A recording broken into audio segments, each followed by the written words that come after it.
This is Andy, and before working with us, he was a position player throwing in the low 80s, but now he's in the low 90s and well on his way to get into the mid 90s. So today, my co-founder and I are gonna break down exactly how he was able to make those gains, and we're gonna break it down in a way where if you're a guy in the low 80s, you can implement these things to start throwing harder. So Andy, still crazy. He went from 84 to 91. So he was a position player turned pitcher. So firstly, what did he work on the building the engine side and like the weight room? Yeah, so Andy had never done a true program. Everything that he had done had just been basically whatever his coaches thought was good programming, which was a split upper and lower body week where he'd do like upper, lower, upper, lower, upper, lower, which is, by the way, not a very good idea for anybody wondering. And he was a strong position player, but that didn't necessarily translate into pitching velocity on the mound because he had no idea how to use any of that athleticism on the slope. And so while we did a little bit of work in the weight room, putting him in between strength phases, power phases, shifting the percentages based on what ranges he needed to work on, and shifting the exercises to help also build certain parts of his posture, the main thing came down to we needed to entirely revamp his mechanics, because even if he became a top 0.001% athlete in every other regard, he was still going to throw slow because he had no idea how to express himself on the mound. Before we keep going, if you're a guy who needs help gaining pitching velocity, you can go down below and book a call with me personally, and we can talk about your situation and come up with a game plan for you to start throwing harder, or you can just send me a message on Instagram and I'll get back to you. The one question I had quickly was, when you get an athlete like that, and they're already athletic and they already have the physical capabilities to throw really strong, what's your mindset toward what do you even work on in the weight room? Or do you just shift all the focus and all the training economy more into the throwing and the mechanical side? So when we get really good athletes, a lot of them have become good athletes by luck, and by just doing so many different things across their career, having good genetics or all those other things, but they don't know how they got that athleticism and they're kind of just there, right? So a part of that is taking that athleticism and helping them learn how to get the most out of that athleticism, because they've never done real stimulus, they've never done real programming, they haven't had the tools that they've should have had access to. And so while we put the focus heavily on mechanics, there is kind of an on-ramp period before we really start heavily working on the mechanics, because they've never done this stuff before. So we're loading them up with tons of new stimulus, shifting their workload, giving them 3 lifting days instead of 4, and teaching them how to basically work this high, low, medium, low, high pattern. And some of them eventually we get to high, low, high, low. But anyways, it's the mechanics is focus, but the mechanics are also bring out the most out of their athleticism. We can't just put it to the side because they were good athletes, because like I said, they got there by luck. They have no idea how they got there. They haven't maximized any part of it. I can guarantee that. And they don't know how to maximize it. So it's maximize their athleticism, which luckily they already have some, because for some people they have none when we begin, and then shift everything to mechanics focus while still keeping them athletic. Because if we shift everything to a mechanics focus but we lose the athleticism that made them good, we might get them to throw harder for sure, but it's not going to translate into the long-term upwards climb that we want. It's just going to be spike, death. And then they're going to have to go through a whole weight room phase again to rebuild that athleticism. So athleticism is definitely king and reigns supreme, but mechanics are also how you throw hard. So you can have one and not the other, and vice versa. But more often than not, you're going to throw harder with good mechanics and bad athleticism or weight room stuff. Then you're going to be an absolute freak in the gym and just be able to throw hard. And we can prove that simply by looking across the entire human race. I know you didn't have a huge focus, especially in the weight room, for him to go from 84 to 91. But for example, if you were going to try to get him into the mid 90s and beyond, what would have been the focus for him there? Is that when you'll really start to hammer stuff in the weight room, or is it more mechanical focused? For me, when it comes to developing velocity in these players, we need to be able to consistently work on power output because that's the definition of our sport, right? At no point do we want to only be doing strength work. And so when you have these elite athletes, it's about maximizing their output at the same time. You might be able to get a guy to 99 just by simply changing a couple things, but the 102 is going to come from teaching this person how to use specific parts of their body better when it comes to explosiveness.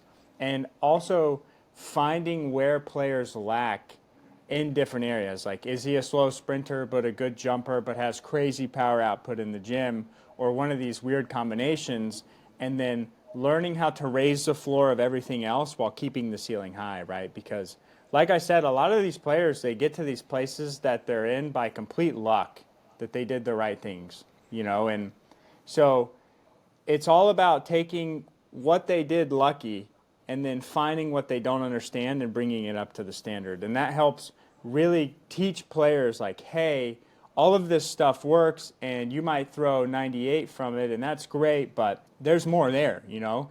And we don't want to stop developing just because somebody's good or somebody's great, because what if they could be the best, you know? And so to take them to the next level, to make them the best possible athlete that they can be, we have to raise the floor of everything as much as we possibly can. And this isn't only a velocity output thing, this is a staying healthy kind of thing as well, because a more well-rounded body is going to be able to go through larger amounts of stress and different stresses in different areas, because when you pitch in the minor leagues and you play 150 games, you know, you're going to have certain areas that are fatigued and other areas will compensate. And then same thing even for a lot of players in college. And so it's all about making sure that the human body is exposed to all of these different stimuluses, constraints, and exercises so that the body remains healthier, longer, and the stress doesn't affect it as much as it would. Because if we expose people to stimulus that they've never done before when certain areas are fatigued, or when certain areas are fatigued at all, the output's going to be lower. But if we can teach that whole body how to be fresh as much as possible and compensate when it needs to compensate, then we'll have much better success. Just about anything works when it comes to developing good long-term athletes if you really focus on the main things. But something as simple as tap dancing could legitimately take athletes to the next level. And so there's no point in hating any type of stimulus, because at the end of the day, even if the stimulus is not perfect, a placebo is going to power people through layers of progress. And we know that historically just because placebos are so powerful, we put them in every study. So clearly they work, and that's a part of athletic training. That's a part of being a physical therapist. They legitimately teach you some of these modalities aren't going to work. If I tape your ankle, it's going to be loose in 15 minutes, and it's not going to provide you the exact support that you think it is. But because it's there, it gives people this mental edge. And so they think that it's providing stability. They think that it's providing this basically safe hold for them. And it's not, you know, it's all mental. So at the end of the day, you have to develop players sometimes based on what mentally will work and not necessarily what you think is just the best thing for them, especially if they don't want to do it. So the last thing I want to touch on with building the engine was how you view, and we don't have to go super in depth with it because I know this is like a whole podcast on it in of its own, but how you view power training and how it's not just how you're training the muscles to be explosive. It's actually a lot deeper than that. The general public tends to look at power training and they think, oh, we're training force production. Oh, we're training more explosive muscles. And it's like, yeah, that's the outcome. You know, that's the fruit that is on the table that you see. But what you don't see is if you're properly training force production, you're training a person how to go from maximal relaxation to maximum contraction in these areas. And if we think about sprinting, jumping, throwing hard, we're going from the most maximal amount of relaxation in those areas that we can hold with slight tension to firing it at the blink of an eye, you know? And the greatest athletes in the world do this at historically considerably higher levels than everybody else. And it's one of the reasons why they're such good athletes. And the foundation of this all comes down to motor learning and them just having advanced neuromuscular connections. And keep in mind, this is a super simplified explanation of all of this, but it comes down to when we're doing force production work, we're not training force production as much as we are training connections to those areas at higher velocities, right? A max speed bench press is not going to help me gain 30 miles per hour on my fastball. It's just not, you know? The internal rotation velocities, the shoulder girdle velocities, the pec velocities that we move at in a throw are considerably lower than anything that our arm does in the entire throw, right? That is just much more stressful, and the velocities are considerably higher. So a bench press at max speed is not going to equate into throwing velocity. But learning how to turn those areas on and maximally fire them from different end ranges, that's going to help increase velocity because you're going to build awareness and neuromuscular connections to this area. You're going to build the ability for your body to go, okay, I can fully trust this area when it's totally relaxed, and then I can go from utter relaxation into fully explosive. And that's a really important aspect as well, is like teaching the body it's okay to do this, you know, because we see a lot of tight movers, and the tight movers are typically tight from their central nervous system, which goes into play with what we're talking about, right? A vast majority of people are tight because of their central nervous system, previous trauma, tons of other stuff. But we can use high power force production exercises and quick force production exercises, even body weight, to help teach the body to accept areas again, you know. So we're teaching motor recruitment, we're pulling areas out of being red flags to the brain and central nervous system. And so that's why power output and force production exercises and just the training economy in general are so important for baseball, for athletes, for anybody who's doing some type of sport that's damaging on their body and requires high power output, because it's about teaching the body what's okay, you know. And if we have somebody who's riding a bike on training wheels and then all of a sudden we throw them on a Harley, it's going to suck, you know. But if we start to expose them to smaller training wheels and different variability, or maybe even a 3-wheel bicycle, whatever we're going to use as the analogy here, then over time, eventually they're going to be able to ride the Harley comfortable, you know. So you have to work athletes up in many ways, and force production is definitely one of them. That's a pretty big spectrum, but it's such an important thing, bro, you know. With that information, right, knowing, like, a lot of people get that wrong, but knowing that it's more like the neuromuscular connections, like knowing that information, should people do something different? Yeah, because sometimes we'll see people who are training force production and they're training force production the entire time without a recovery in between reps. And what I mean by that is we'll see people who train force production, but they're just spamming the exercise, you know? There's no reset, there's no collection of their breath. And so it just becomes this spam stamina. It becomes a stamina workout realistically at that point.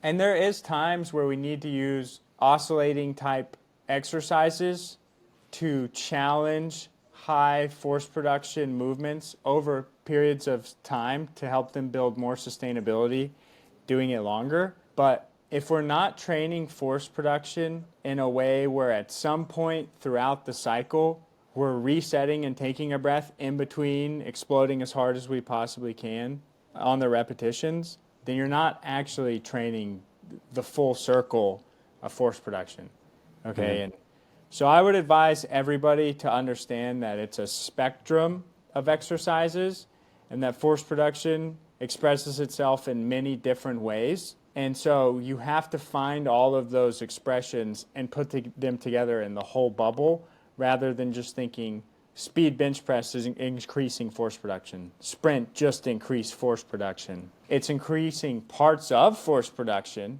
It's increasing parts of power and speed, but that's not the only part, you know. And when it comes to also training that high output, you also need to train people to be able to decelerate those high outputs. So also watch how they're doing the exercises, and also test the athletes with different end range isometrics and even eccentrics to see where they're at when it comes to how they can accept these things as well in different expressions. But you have to train the whole spectrum of force production, but you also have to make sure they can decelerate the force output that they're going to reach, because they're going to reach a new level, and they can only reach as high of a level as their body can sustainably decelerate and stop and accept, right? So that's an important thing as well. All right, so yeah, let's dive into just like step by step, like each thing that you saw was wrong and then how you fixed it. When Andy came to us, he was a position player, and it was extremely apparent on the mound because he didn't understand rhythm or tempo. He didn't understand creating real separation, and he didn't understand the positions he needed to get into to be successful as somebody on the mound versus somebody in the infield who's trying to come up and quickly make a throw.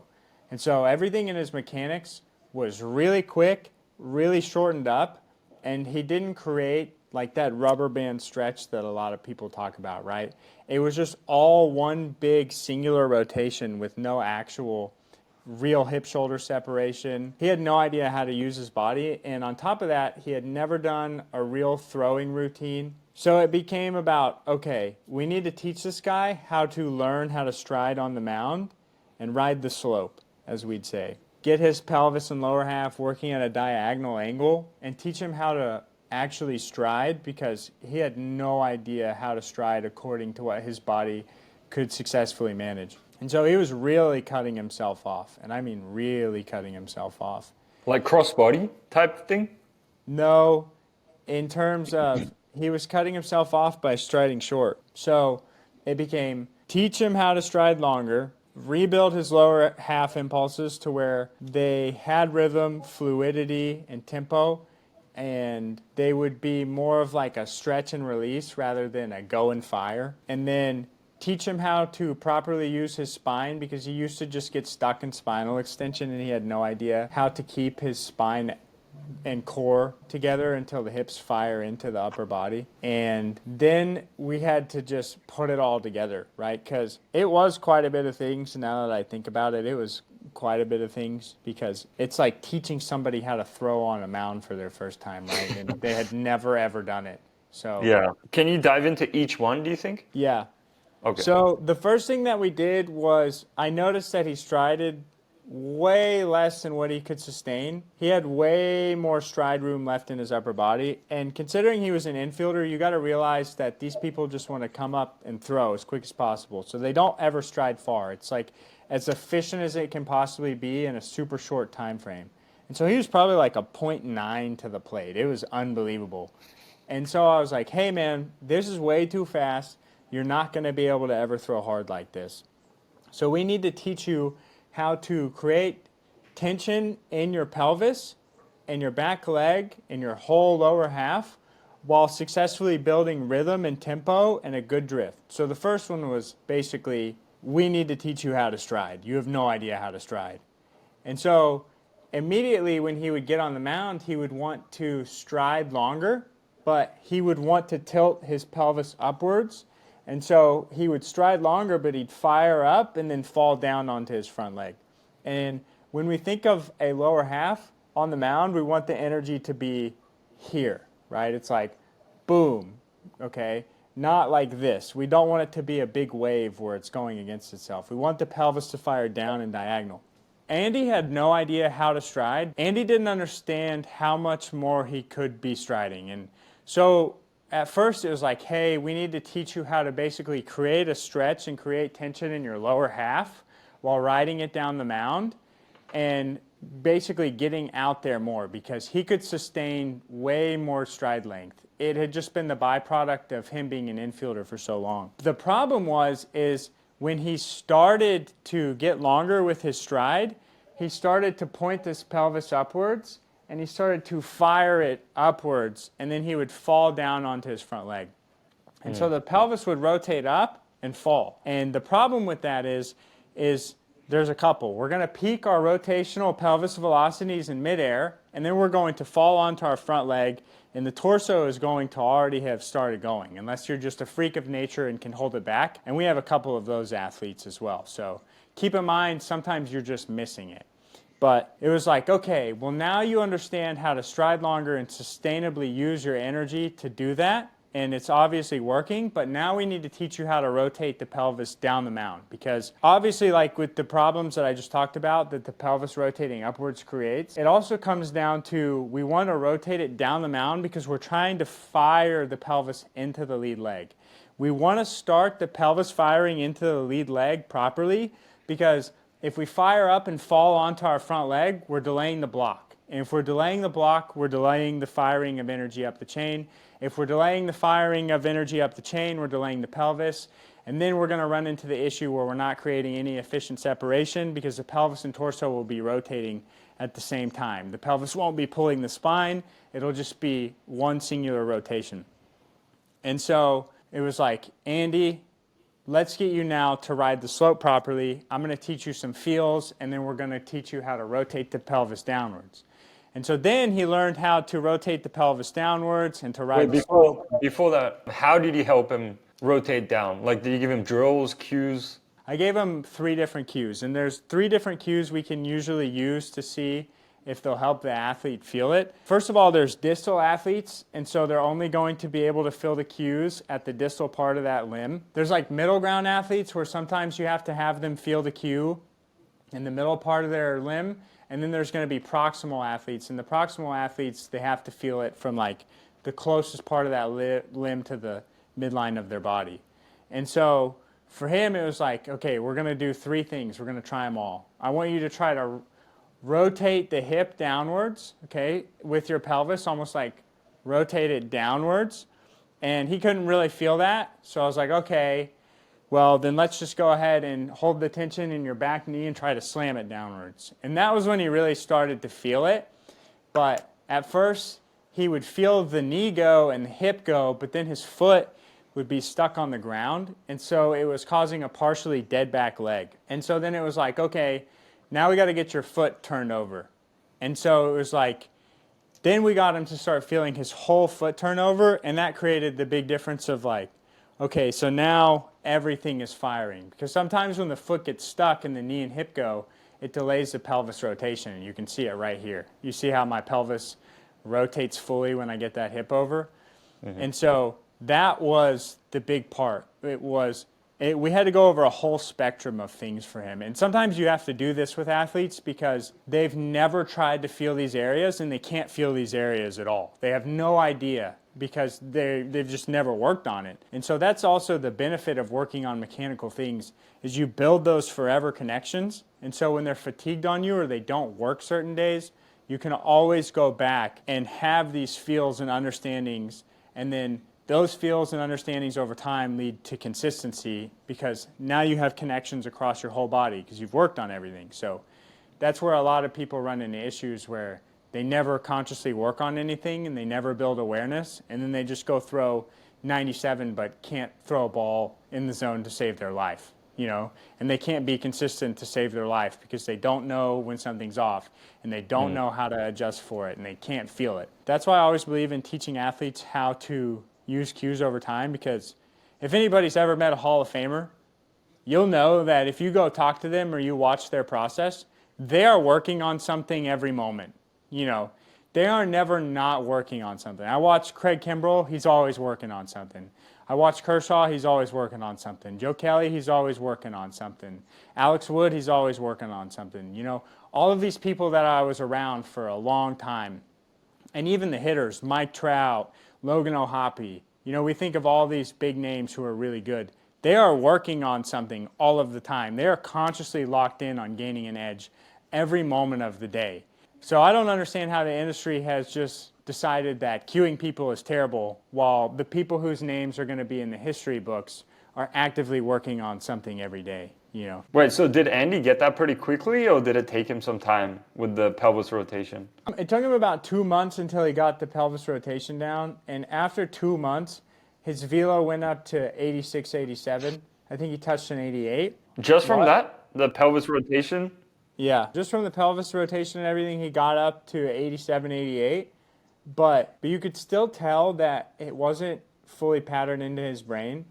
And he still struggled with learning how to use the spine because while we fixed the tempo and rhythm of his lower half, he still wanted his spine to go early. And it wasn't a mobility issue by any means.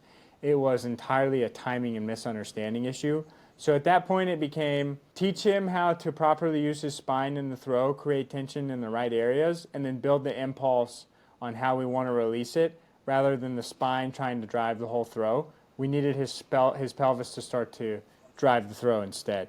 So it was like, yeah, we fixed the lower half, but because the upper body wasn't able to accept it, we then needed to teach the upper body how to accept the new lower half. Is that the spine stuff or is that different? No, that was the spine stuff. The spine stuff came pretty easy for him because, dude, this is one of the reasons why I have so many people do certain med ball drills and other things, is because let's say I give somebody a 2-pound med ball and I have them do an exercise like a jump back or a rotational step back, right? When they jump back, the typical human wants to throw the ball out. Like they want to jump back and they have the 2-pound ball in front of them. And so that 2-pound ball forces them to start activating their core and have better posture. And then because the ball is in specific positions throughout the throw, it helps them learn how to successfully use different parts of the spine. So that's why I love that version of med ball throw so much, is because it forces people how to successfully use their spine without them having to think about it. But then if a player's spine is really good and we just need to work on some other impulses, we can like have him pick the ball up off the ground and do quick plays and stuff. And those can work for guys who have a little bit earlier spines, who just utilize more extension, etc. So there's answers for everybody, but the med ball exercises by themselves can teach you how to use your spine simply because the counterbalance of the med ball, you know. And then when you go to throw, the 2 pounds also keep the spine back longer. So it's also teaching you proper timing of the spine as well. It's not just, hey, throw med balls in and get these reps. It's like, hey, this constraint's going to force you to do a lot of things that you don't even realize are happening. And if they're really bad in the med balls, then that means they're just really bad in general, and we need to start to actively cue you a lot more now. Well, I kind of knew I thought it was more lower body stuff, but that makes sense about the spine and the posture stuff. Yeah, you can use it, because, bro, like, think about it like this, dude. Like, if I put a 2-pound ball in somebody's hands and they go out with it, because all of our reaction as a pitcher is to go here, right? But if we have a 2-pound ball, it's throwing the momentum forward, it's forcing the core on, and then that ball in space is going to hold us back where we want to be held back. Like, as the hip's firing, we want tension back here until it comes up, and then look. Now it transfers to the mid-spine, and the med ball's here and preventing the T-spine from firing. And then the T-spine goes, and now the med ball is up at the C-spine, and then everything works together. So the med ball accidentally teaches people how to feel their spine all of the time and have a proper wave of energy simply because of where the med ball is in space versus where the energy needs to be held back and where it's firing. You used to do a lot of that, right? What was like your hardest medicine ball, like 2-pound medicine ball? Do you remember? I think it was only like 45 or 46. And then I switched to a 4-pound ball. I got up to 43, 44 with a 4-pound ball, and then I got up to 41, 42 with a 6. But I switched eventually to a 6-pound ball. So I went from 2-pound until I hit mid-40s, and then I went to 4-pound until I almost hit mid-40s, and then I went into 6. Oh. What was the reason of increasing the weight? Or did you just want to? Power output. If we're trying to drive like speed, then we would want lower med balls, but I'm throwing plyos 100 miles per hour, you know what I'm saying? So like clearly speed wasn't the issue. So to me it just made more sense to go to heavier balls and drive more of a power output rather than like a speed output, because my force production was super good and I was trying to keep that, but I was doing strength in the weight room.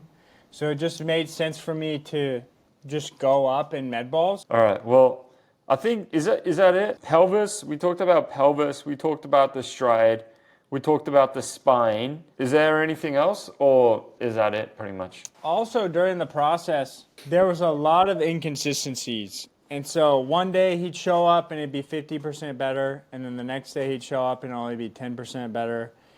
And this was because he had never done this before. And so he would really just switch randomly as well to like thinking of other stuff that he needed to work on, rather than just trusting the process and understanding, hey man, this is going to take you 3 to 4 months of really locking in on it before you get where you want to go, okay? And so I kept having to teach him consistency is built long term, you know. You're not going to just be able to fix one thing in 5, 6, 7 weeks and then move on to the next thing. Sometimes you might, sometimes you won't, but with this, it was just extremely apparent based on how much the reps varied in terms of good to bad that he hadn't fully accepted it. So it was all a matter of keeping him on board, keeping him convicted, keeping him sending videos, and making sure that his progress was tracking because, you know, there was just so much velo left in the tank. So the other big thing was just conviction and consistency were the final parts of his puzzle. And then after he learned those and he just kept focusing on it for 2 more months, all right, now he's sitting 87, 89, you know, and then boom, now he hits 91. And did we change anything that we worked on? No, you know, and so just because you gain 8 miles per hour from something you think that you've mastered, you probably haven't yet, and you might have another 4 miles per hour in the tank. So it's always best for someone to assess you and see if you've actually made it as far as you think, because you might think that you've mastered something and you have 30% more left in there. So yeah, once he learned that consistency and really started to trust us and just keep working on the same thing, that's when he just skyrocketed in velo. And so sometimes players think you need to fix 30 things in 6 months to gain 6 miles per hour. You might only need to fix 1 in 10 months to gain 13 miles per hour. So everybody varies, everybody's different. But at the end of the day, consistency always remains supreme, especially in this game. If you've watched until here, chances are you're a guy who needs to gain pitching velocity to get to the next level. And so if you're that guy, then go below, book a call with me. You'll talk to me personally about your situation, see if we can help you and how we can help you. Or if you don't want to book a call, you can send me questions to my Instagram and I'll get back to you.